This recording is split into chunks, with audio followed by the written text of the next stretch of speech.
on the right path. My mother fought. He was working as a barmaid. She was working as a barmaid. She fought. She took us to school.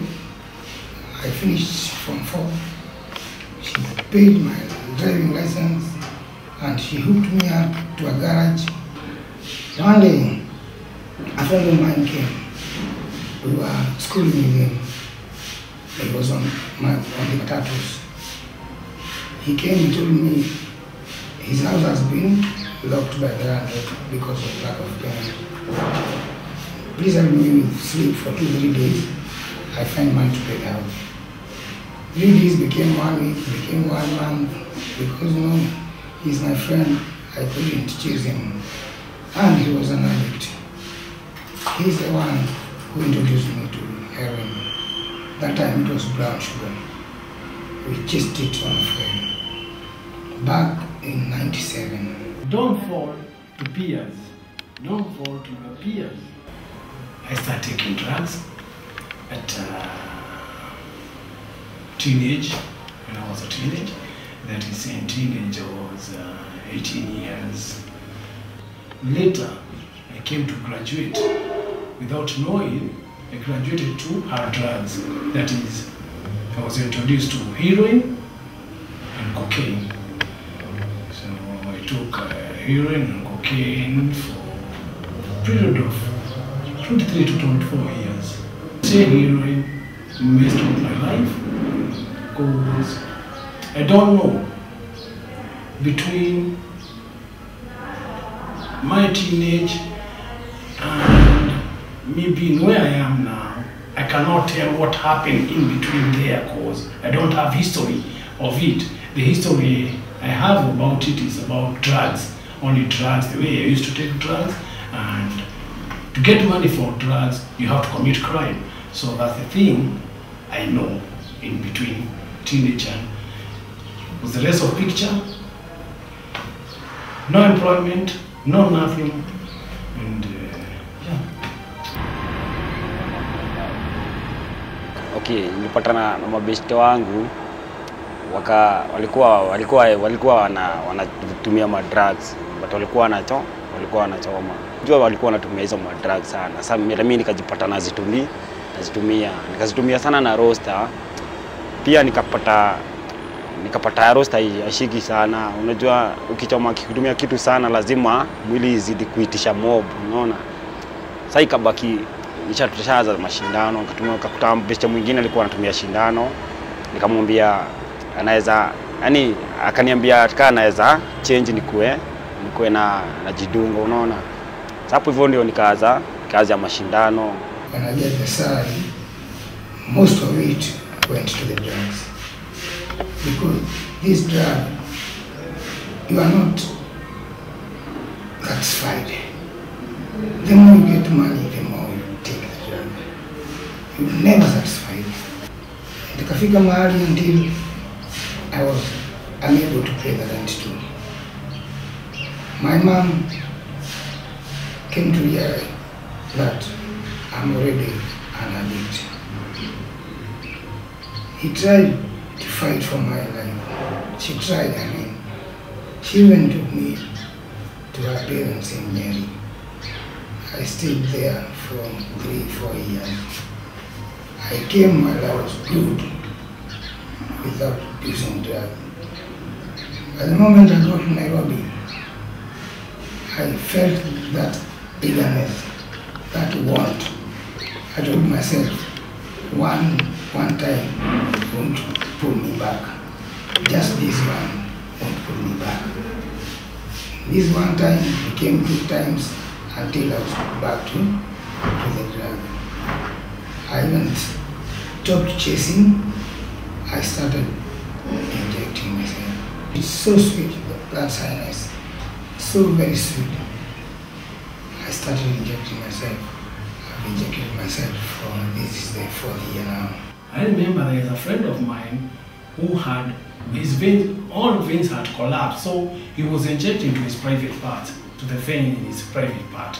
So he was just telling me, God, you have good veins all over, they're veins on you. Just imagine how, But I was not seeing that picture that I'll end up being like him. So the first time I injected, I collapsed. I went blackout. 30 minutes without you. Even when I woke up, I thought I was dead. Yeah, so I was not dead. But you see, after waking up, I felt, you see how devil lies to you. You wake up and then so the highness is sweet. So I start feeling, yeah, that highness is good more than the smoking one. And the peers who are with you, they tell you, you see, now you want to collapse again. And the next time I took it again, I collapsed. And that time, start now. It becomes used to me now, not collapsing, just injecting, looking for my veins all over. And to tell you that's the risk and the dangerous point of, I don't know how I can put it, because that's the end of it. That's end now. That's the end of you. My heart is so willing to quit this heroin, but the body, the withdrawal symptoms come so heavily, you can't stand them. I'm forced to take the drug because of the withdrawal symptoms. I'm so much afraid of the withdrawal symptoms. Stomachache, headache, diarrhea, laziness, you feel you've got no strength in your body. It's so painful. Until you use the drug, that's when you become normal.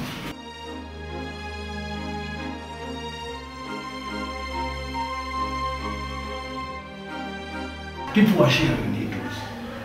You didn't care. You have a drug.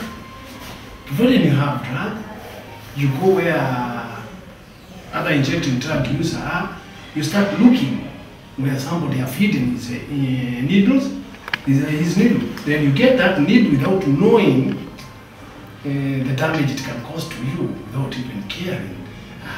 When you get the needle, you just take water, you flush it, put your needle drug, you inject it with it. Because no time to go to the chemist to buy a syringe. You went to the one which is near you. That time people were sharing needles. And I came to realize that addicts are not sexual active, but many of them, when you are tested, when people start going for testing for HIV and AIDS, God, nearly 3/4 of us had AIDS before already share that needle and they pass that disease to one another. And others, we are seeing somebody becoming sick and without time, okay? Because we are not going to the hospital for ARV. That time ARV were very expensive and the government had not started giving ARVs. So I saw people dying. Lack of knowledge. We were thinking that we are getting AIDS because of drugs. We didn't think that we are getting because of sharing the needle. We thought, because you're taking too much drugs, that's why you are HIV. But we came to realize it's sharing needles. Sometimes we were forced to share needles. Because I've got the stuff, I don't have the needle. I find my friend there, he's got a needle, he's injecting himself. I even pressure him, do faster, yeah? Be faster, so I can inject myself. I have shared needles, I've shared even with my brother here, I've shared with him. That's how I contracted HIV through the needles. And I used to tell myself, it's so hard for me to get HIV because I am not interested with the ladies. You see, all I want is the drug. Sasa ndio akaniambia ningetaka tupimwe. Kube na huku hivi venye tunatumia mashindano, kwa mimi nishatumia shindano na mtu ambaye mgonjwa, unaona. Hata ndio tukaenda tukupimwa naye. Mimi nilikuwa 100% niko poa, but sikuwa najua status zangu, unaona. Sasa venye tuliingia kwa hosi, ndio kapatikana raini mbili sasa pande ya mine. Yake kapatikana raini moja, unaona. Sasa kabla tuende hosi, nilikuwa tumeonana na yeye. Kia kumkaribisha hao kwangu, kumwambia amenipotelea sana. Sababu mimi nilikuwa na shuku, yeye nilikuwa na shuku yeye, sababu anaweza kuwa na boy mwingine. Sasa hapo nikatumia CD venye tulipatana na yeye. Sasa hapo akaleta kelele sana, kuleta shida sana, angetaka upimo. Kwa nini natumia CD na bereni sikuwa natumia, unaona?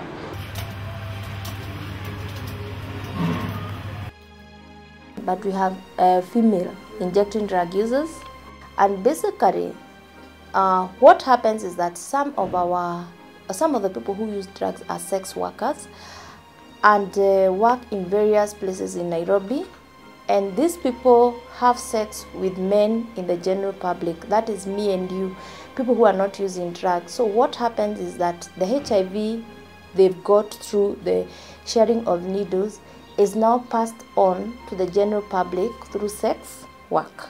Let me tell you, when you are an addict, you don't care. You don't care. An addict doesn't care whether he is positive. He doesn't care. Even when he knows his status, he doesn't care. What matters to him most is the drug. Not ARVs, but heroin. To tell you that he didn't hit me, yani, or just, but I protest stuff, sindakufa tu. Yani, the others who are HIV will just say, tutakufa tu, si kila mtu atakufa. Doki venye alinipatia instructions zake nizifuate, sikuweza kuzifuata tu wiki moja. Juu ile tablet nilipewa tablet hii ya ARV nilipewa. Alafu nikaambiwa niende yange place inaitwa Ungwaro. Niende yange huko by Friday. Sasa ile tablet unapewa inaishanga Friday. Tumeza moja. Nisha Friday unaenda zingine. Kama kulingana na matumizi za huku hivi, majanki nini na nini, sikuweza kuenda huko. But yani nikitumia hiyo drugs, hiyo maumivu inaishanga kwa mwili. Si unaona? Sasa sikiangi maumivu tena. By the hata kuna wiki nilikuwa huko, nilikuwa hapa maisha. Nikaenda sikutaka kupimwa, but nilikuwa nimeslim sana, unaona. Sasa ndio nikaenda huko Ngoro kwenda madawa zingine. Hizo ndio nikazitumia tena hiyo wiki moja, unaona. Sasa nikaona mwili imeanza kurudi. Mimi nikaambia God, kama utaniponya na nguvu zako, ni sawa, hakuna haja nitumie hizo drugs tena, unaona. Sasa mimi ndio nikitumia hii ya huku, ya kuchoma, ya kuzidunga. Maumivu. Kwa wakati mtumia? Situmii. Sasa niko na mwezi mmoja sasa kabla situmia. I'm using this and still I'm using heroin. You see, I'm like fighting two wars. Fighting to maintain my life to HIV. And fighting at least to reduce heroin intake, which ultimately to quit it. That's why I come to SAPTA every day. Basically what we do, we prevent HIV. It's a HIV prevention program among people who inject drugs. People who inject drugs have a lot of HIV-related issues because first they share the injecting equipment, the needles they are using, they share among one another. We also do the needle and syringe exchange program. They get the needles and syringes, clean needles and syringes from here. They undergo psychosocial counseling. We have a clinical officer where we do testing, and currently HIV prevalence in this group is 30%. compared to the general public, which is basically about 6.7%. So what we are doing is that we are preventing the HIV from this group, the people who inject drugs, from moving to the general public. We encourage them to get tested. This is voluntary, and we encourage them to get tested, and we have tested currently most of them. So when they know their status, knowing their status is one thing, and then we do a lot of counseling, because most of them, because of their drug using behavior, they don't adhere to treatment. But what we do is that we do a lot of health education. We give them condoms, we give them good nutrition. They have breakfast here and they have lunch here. I made this mistake, and the mistake I made of taking drug, it made me enter to another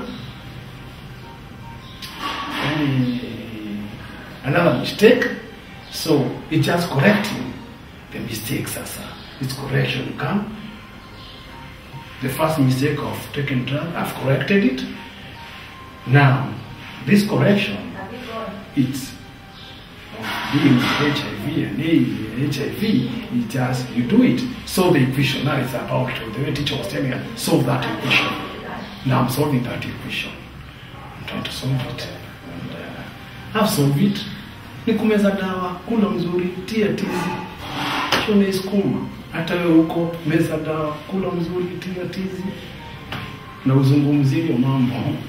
Talk about it. We have to prevent our kids from going to places where they are most likely to get drugs from. So the family must be educated. The parents must know that drugs are there. What places can the children get drugs? Where can my child go or not go? So the father, the mother, the family unit is very, very important as a first point of prevention. Then the schools.